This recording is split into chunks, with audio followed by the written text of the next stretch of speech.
Welcome to Long Lost Brothers, the podcast devoted to talking shit and self-improvement. My name is Brett Scott, And I'm Jesse Cole. and we are the Long Lost Brothers. What's up, Jesse my man? Cole, I would like to do something a little different when I start this episode out tonight and do like a little movie review or a series review of something we both just recently watched. Okay, what do you want to talk about? You just finished DMZ, right, on HBO? Yeah, I watched it straight through. Okay, all right. Sunday night. I watched half of it, and then you kind of convinced me to watch the second half. When I told you to finish it strong. Yeah. So it gets progressively better. Yeah, I would say I agree with that. Okay, so we're talking about the HBO limited series called DMZ.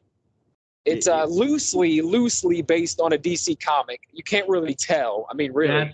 That doesn't seem like superheroes. It kind of seems like post-apocalyptic. It's like post-apocalyptic kind of warlord deal. Yeah. Very much. You know what? And this stars Rosario Dawson, which she's great. Honestly, she's great in everything. But I'm not gonna lie, I'm a little bit Rosario'd out because she's in fucking everything, dude. Not that she's not great, but goddamn, she is in everything. I do appreciate though that she loves doing the comic book based stuff. She's in all the she's Netflix Daredevil's series. nurse, right? Yeah, she was in Luke Cage, all the Netflix series. Yeah, she was the whole like Netflix Defenders.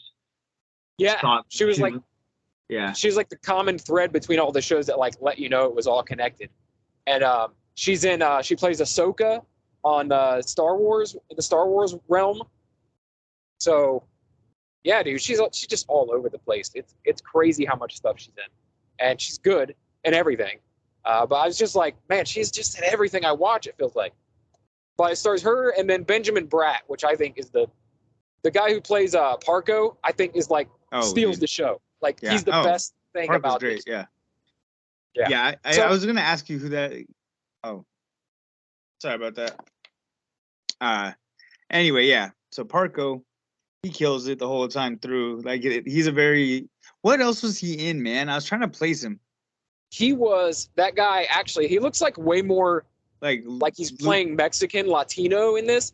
But he's actually like a mix of like Peruvian. I mean, he does have Spanish ancestry, but he's doing that Lou Diamond Phillips move, huh? Yeah, a little bit. He's like Native American, like Native Central South American. Anyway, he's great. He's been in a million things, dude. He was in Law and Order for like years. Okay, I was like, where did I know this guy from? He played the handsome FBI agent in Miss Congeniality with Sandra Bullock. Okay. And he's been a guy since like the 90s. Yeah. He came through though. I mean, he played the part very well. I think so too. So this is the thing that's comic book-y about it is that it's like very like future kind of sci-fi, like kind of alternate history. It's basically like if the United States had a civil war and then split up, and then there was a demilitarized zone, and it was just Manhattan. The island of Manhattan, New York, is the DMZ in this story. So you've got the Free States of America, which is one side, and you've got the United States of America, which is the other side. And honestly, they don't go in deep enough for me to know like which side is which. I know the Western states, I think, is the Free States, or maybe it's I don't know. I think you had to be. I don't really know like New York geography that well, but like they're coming up through the Jefferson Tunnel, I want to say, and then like if you get close to the Hudson, that's like the other side. I can't remember which one's which, but it's like they each got to end at one end of Manhattan, and if they cross the line on either side of that, it's like it's like in Korea, like the demilitarized zone. So it's like so if either side crosses over, it's kind of like a tripwire, like reignites the war. Yeah, and then there's all these people that got trapped in the DMZ in Manhattan, and they're just trying to survive, pretty much living however they can. And so basically, gangs, really, yeah. And okay, so the main character Z, she starts out and she's a doctor and she's in, I think, the FSA, which is the Free States of America, I want to say. Yeah, no, she's in the U.S. Oh, she's in the U.S. Yeah, and her son, she actually lost him because she used to live in Manhattan. Yeah, and they evacuated, but she lost her son in the kerfuffle. Yes, and this is like 8 years later. She's trying to find him all over. She don't know if he's in the Free States, the United States. She's looked everywhere. The only place she hasn't been is the DMZ, and so she's got to find a way in there. And I love the concept. I love this like alternate reality, you know, this alternate history or future or whatever, where it's like, I've seen this in other stuff too. Like there was one, it was like an alternate history where Japan and Germany had won World War II. Yeah. Man in the High Castle. So it's kind of like that anyway. I like when they do that too. There's a animation, I can't remember what it is, but it's like Iron Man's Russian, and like it's just like, okay, this is a whole nother thing. But I mean, it's cool, you know. There was another series that actually kind of reminds me of this a little bit. It is called, what's it called, man? It was on FX, I believe, and it was in the future, but there was no guns, and it was all like everyone had swords, and there was like these barons. God, why can't I remember what it's called now? Great series. But it's like a post-nuclear war and shit. There's no guns anymore, and it's all like melee weapons. Anyway, we're not talking about that, but in that vein of storytelling, I like that. I like that like what if type storytelling. Yeah, absolutely. So okay, so there's this little kid that kind of runs through the whole series, and he becomes attached to the protagonist. His name's Odie. Yep. And man, I like that character. That kid plays it super good, dude. And it's just I don't know if we're doing spoilers. I'm trying not to spoil like too much of the show, but like he's a really interesting character to watch develop throughout, you know. Yeah. The whole dynamic with his grandfather and stuff. It's that's super cool. And at the start, that scene with his hamster is like, oh shit, okay, like you see kind of the vibe that's set for where they're living. You know, he's saying how he used to be scared, but now he's not scared. You know, because he could die at any time, and you know, Yeah, this movie actually it reminded me of a lot of shit, a lot of stuff. It takes a lot from a lot of movies. And let me just say too that I looked into it a little bit. The comic book, like I said, this is very loosely based because I was gonna ask you where I never heard of DMZ at all. Yeah, I don't know. I don't know, but I just heard what it was, and you know, the protagonist in that story is a man. He's in there undercover. It has nothing to do with like going in and saving his son or anything. So very different story. It's just like the same kind of world. That's cool. Yeah, but this movie reminds me of a couple of things. It reminds me a lot of Escape from New York. Okay, I see that. You know, Kurt Russell has to go in there and like into this, you know, world you can't go into, and it's all crime. It's all run by gangs and stuff. Very much reminded me of that. And also with the other kind of main characters, her son Skell, who's like grown up now. I was gonna ask you about Skell. What you think about him? He's jacked AF. Yeah. So Skell is the son of one of the gang lords and Rosario Dawson's Z character. Yeah. And he's been he is in the DMZ. He's been sucked into this gang lifestyle. And he's like one of the most feared gangbangers in the city. Like everybody's afraid of him. He's an enforcer. Yeah. He's like the boogeyman. And then the other kind of main gang lord, warlord in there is this Asian guy, Wilson. Yep. I like Wilson. So there's also this element of like West Side Story / Romeo and Juliet, right? Because you got the son of Parco, who is the Spanish king's leader, and then you've got the daughter, not real daughter, but kind of adopted daughter of Wilson, is in love with Skell. So it's like this, like rival houses. Yeah, kind of Romeo Juliet. Forbidden love. Yeah. So that was, there's so many things that it like takes from to make this story. It's like Romeo and Juliet, Escape from New York. I don't know, all kinds of stuff like that. Yeah, absolutely. And then I think they're doing a season 2. I don't know if it's been approved yet, but they left off where it could.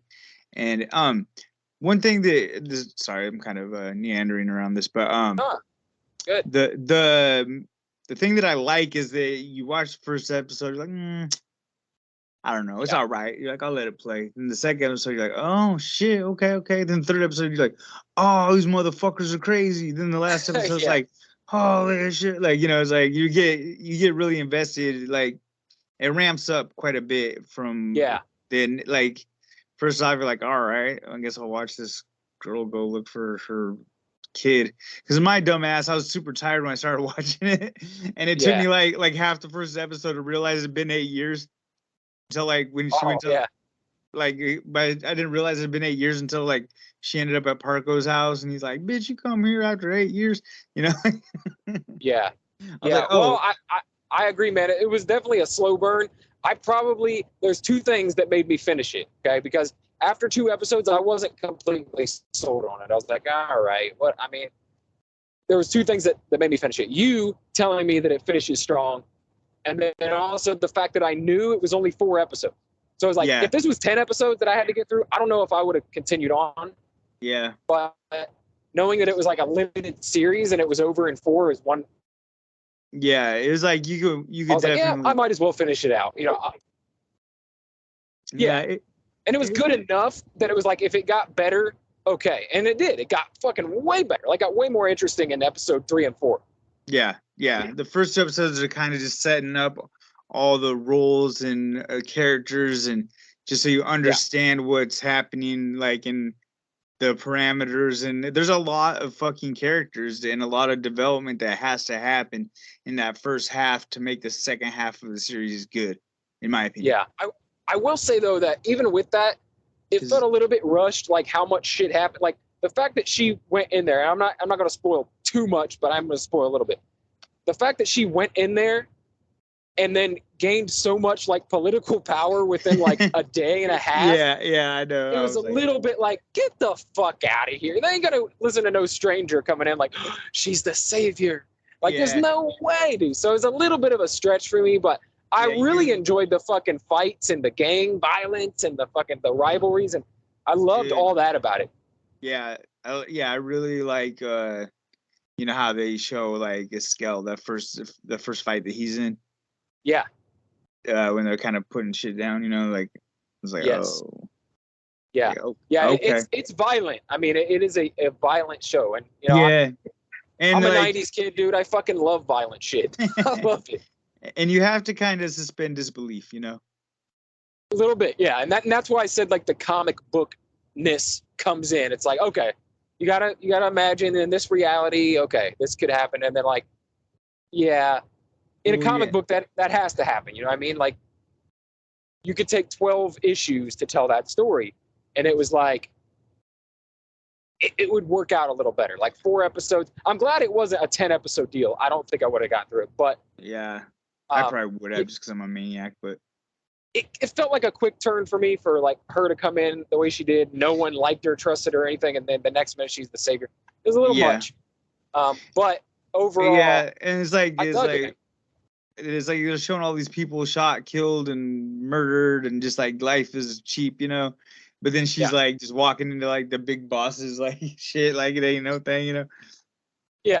And, like super tough. Yeah. That was a little. And the fact that she just so happened to know both bosses really well. One being her baby daddy, and the other one being like a really close friend from back in the day. Yeah, and like potential like former love interest, Right. So it was a little on the nose in terms of like believability, but I dug it, man. Especially like I said, Parko, fucking fantastic, and that dude, he's got to be like around 60 years old. He looks fucking shredded, dude. Yeah. At the end, when he throws down with his son, like takes his shirt off, I was like, damn, son. Yeah, he's in good shape, man. Yeah, Yeah, like I said, like he's been around for like fucking decades. You know, he's definitely in a great shape, and I like all the fake tattoos they put on him. That's cool. Yeah. You know, I was like, all right. Yeah. Like he really looked the part. You know. Yeah, it wasn't quite Shia LaBeouf in that in that movie with the tattoos, even though they were real tattoos. Yeah. Oh my god. Somehow it's a little bit more believable. I still haven't watched that movie of Shia LaBeouf. I haven't either. Man, I haven't either. The only reason I haven't watched it is because I know it makes it seem like it, but I know that the movie isn't actually starring him. He's not the main character in it. Like he's in it, he plays a part in it, but he's not the main story in that movie. So I was like, I don't know. Anyway, yeah, man. So yeah, it was a slow burn. It was all right. Like like I said, the first half kind of left me wanting a little bit, but it finished out strong. I enjoyed it overall. Yeah, definitely. If they come out with season 2, I'll definitely watch it. Yeah, I'll probably watch it. With the way they left it off, it's like they could still do a lot of stuff with it. Yeah, even though all the like badass characters are, you know. yeah.